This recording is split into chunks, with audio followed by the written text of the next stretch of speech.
Clap your hands and stomp your feet. It's Brandon Collins back with another interview from an Africa Roundtable. This one was with actors Sterling K. Brown and Mark Duplass about their newly released film, Biosphere, which follows the story of the last two men on Earth. As you can imagine, things get really weird, and it's definitely worth the watch. Don't forget to subscribe to our YouTube page so you get alerted about all future reviews and celebrity interviews. And special thanks to Africa for this dope opportunity.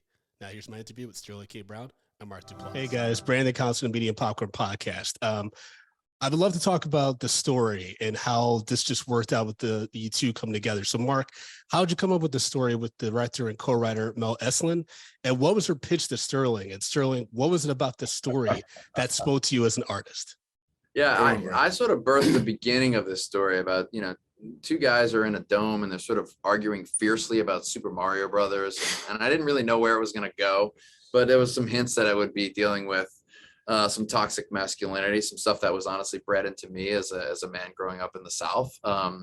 And I was kind of unwinding that a little bit. And then I brought in Mel because she had this wonderful perspective as sort of like a science geek and as a queer woman. And we ended up building up this whole team with different perspectives. Our producer, Zachary Drucker, who's a trans woman. Yeah. Sterling, who's dealt with his own stuff as like a black man in St. Louis with the church and homophobia there. And we sort of ended up kind of making something bigger than the sum of its parts through our different perspectives. I'm trying to remember what the pitch was. Like, It was very little. It was very little pitch. It was like, hey, wrote the script. We want to see if you want to jump in the sandbox and play with this. But they were, both him and Mel were so generous and sort of open with me because they've been so close to the project for such a long time that sometimes you wonder if you're going to be able to fit in and play with everybody. And they were so open, generous, and willing to hear whatever kind of insight I might have had about what this character would do in this particular situation, that it felt like family instantaneously. I think when I read it too, I was like, oh, this is big and this is a little scary for your boy. But I felt like the power of the story and its desire to be out in the world, my desire to see it in the world, superseded whatever fear I might have had about what the character had to go through. And then it was like, all right, how can I best be of service? Like, It was fun. Like it made me laugh. It made me cry. It made me think. It's all the sweet spots as an artist that I look to do for an audience that it made me do just reading it on the page. Thank you both very much and great job. Thanks man. I always like to hear about the challenges that folks experience. And obviously, this is a very complex story, and I imagine a complex shoot. Can you each tell me about the most challenging day on set and what the other did to support you during that time? What was the most challenging day on set? I would say technically it was probably the beginning of the film, right? Technically, well, but it wasn't necessarily us. It was our cameraman, right, who had to run backwards, like around this loop, like as many times as necessary for us to finish the forwards, trying to get a oneer. Yeah. And he's running backwards with a Steadicam rig. Yeah. That was probably like most of the time I was like, I'm trying to stay focused on the scene. And I was like, man, are you okay? Like my man was sweating, looking like a burro, like pulling some sort of hoe around. I was like, bro, I'm making sure he doesn't pass out from exhaustion. So that was probably like technically probably one of the biggest things. Then what else is there? I mean, like there's all kinds of emotional things. I would say emotionally, when you begin to challenge Ray about like you got some sort of arousal out of him.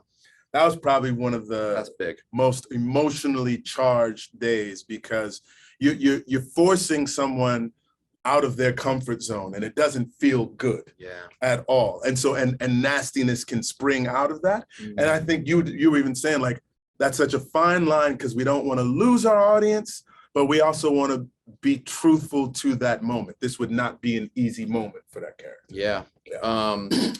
There's a scene where we're throwing a medicine ball back and forth, and then we shot that scene right after lunch. And I was feeling a little gassy. And when you're catching a medicine ball from Sterling K. Brown, it comes with a little bit of heft and velocity because he's a little strong.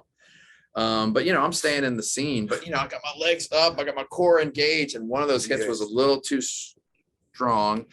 And a little toot popped out. But when it's on concrete, it kind of goes louder, and the dome's kind of quiet. But everybody was so professional, man. They were so cool, and nobody said anything. We kept going with the scene. It's like the one person, my true collaborator, Mel, my director, the woman who runs my company, just doubled over, cracking up laughing, and blew the take. So that was a little bit of a bummer, but I made it through. Yeah, I'm gonna support you. I stay with the scene. It's all good. I appreciate the stories, gentlemen. Right on, bro.